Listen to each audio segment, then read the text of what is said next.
A few moments later. এখন আমি 2টা পয়েন্ট দেখাবো। ফার্স্ট অফ অল পয়েন্ট হলো যে মেয়েদেরকে নিয়ে, মেয়েদের আমখানার স্টাইল আর ছেলেদের আমখানার স্টাইল দেখাবো। ফার্স্ট অফ অল দেখাচ্ছি মেয়েদের আমখানার স্টাইল। মেয়েরা যখন আম খায়, A few moments later. মানে হালকা টক হলে যা করে,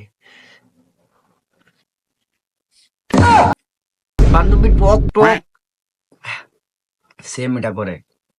আর ছেলেদের আমখানার স্টাইল, যখন ছেলেরা আম খায়, रुको जरा सबर करो। ও আমার জুস, আরেকটা লাইস মামা, আরেকটা লাইস, আমার একটা দিস, আমার একটা দিস। ছেলেদের আমখানার স্টাইল এটাই। মামা রাতের খোয়া মামা, জুস মামা, জুস মামা।